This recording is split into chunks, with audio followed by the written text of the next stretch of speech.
Now we're going to discuss the 6623A calibration verification procedure and how it's automated inside the Bridgeworks software. Essentially, the software calibrates and verifies the range extender and its accuracy against the reference, which is the actual ratio inside the DCC bridge. DCC bridge is much more accurate than a range extender, and all of the ratio accuracy of a range extender is usually leveraged off of the bridge. And so essentially, the routine runs it through the same process that is usually done to calibrate the range extender to determine its ratio accuracy and verify that it is still up to specifications. To do this process, it's mostly automated. However, there's points in time where you have to change, and that's because the range extender itself has physical windings and taps that you have to connect to with the shunts. And so you're transferring from the bridge to the first set of windings, then to the second set of windings, and then to the third set of windings. So these changes that have to do in a hardware configuration require some manual intervention. So when the software utility runs, it does all the configuration, runs the test for you, logs the data, and processes all the mathematics. However, it will prompt you whenever there's a time that one of these interruptions and manual interventions have to take place. So to begin, we load the software and go to the plugins and bring up the 6623AF verification utility. You can see here there's not a whole lot of information to load. In this one, essentially all you're running is a 10 ohm resistor that's in your working set, typically on channel 18, and then you're going to connect your different shunts, and you can pick different channels. I have the 3 set up here. We're going to work with just one particular channel here. We've got set up channel 31. So we're going to actually set all of these to channel 31 because the truth is we're going to have to manually connect the shunt for all these measurements in the first place. So we're going to begin with connecting the shunt in a 4-wire configuration. We're going to start with the lowest value shunt here. This is a 0.8 shunt, 0.8 ohms, and it's part of the Fluke 840 set. And what you have is the input, which is where the current comes in. So this is your C terminals. And then here you have your output, which is your potential terminals or your voltage terminals. So to connect this, we will essentially set down on the table. Unfortunately, have to use these wires here because the connection that exists on the shunt is typically much like, I'll show you here, a round connector, which does not mate directly with the connections that are provided with the 6625. So these cables have been provided with the shunt system to do this. So we have here are my C terminals. I put them in a banana jack, so I've got C1 and C2. So C1 is red, and so I'll just C1. Actually, it's better going this way. C2. And then the potential terminals, I'll bring them over as well. And they will connect. This one here is P1 on this side and P2. So this is essentially a 4-wire connection. You would want to make sure you're clear of anything else that it can make contact with, just to keep your connections clean. Just like that. And I'll just pull the big one out of the way.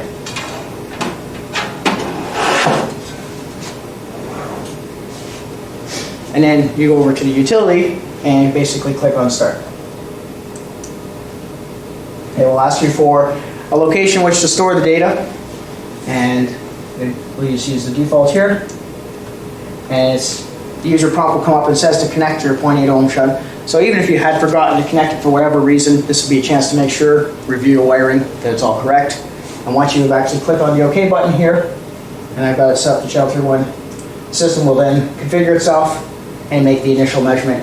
So the bridge is initially making the measurement against the 10 ohm resistor with the shunt, the 0.8 ohms value, and it generates a ratio. And this ratio, of course, is calibrated using the bridge itself. And then we take that same 0.8 shunt, and we're now going to transfer that to the range extender. And of course, that happens as after the first measurement is completed.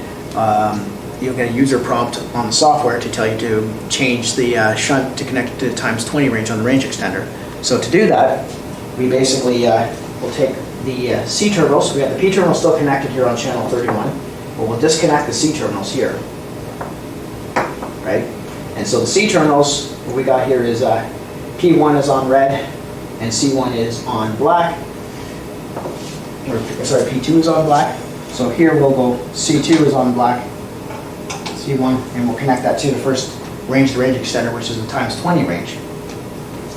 And then you'll click on the user prompt in the software, and the software will proceed to make the measurement with the range extender. And what will happen is there'll be a comparison between the bridge, the value that's measured by the bridge, and the range extender, and the value that's measured on the range extender.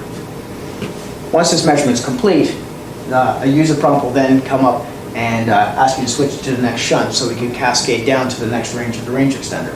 And so that shunt is this particular one here, which is 0.08 ohms, and you'll see that we move down in decade steps as we go.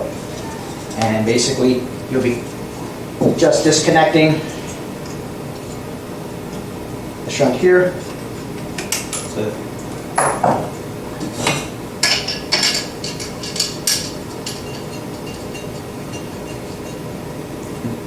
connecting the input to the current, and the output to the potentials, and then you'll click on the user prompt and the next measurement will continue. This will establish a value for this shunt using the range now that we already know whether or not it is verified and passing. Once this measurement is complete, get yet another prompt, and you'll move down to the next range here on the times 200 using the same shunt. And so now what we're doing is transferring from the times 20 range to the times 200 range. And again, we establish a value here, and then we move to the last shunt, which is the large 100 amp shunt here. And we follow the same process by connecting in. And of course you have a much larger connector here, and its value will end up being connected underneath the lugs like this.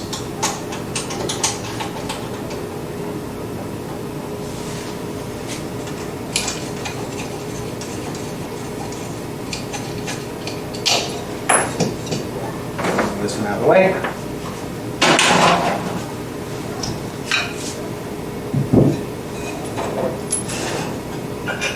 And the potential terminal does not have such a large connector because there's very little to no current coming out here. This is just the sense windings.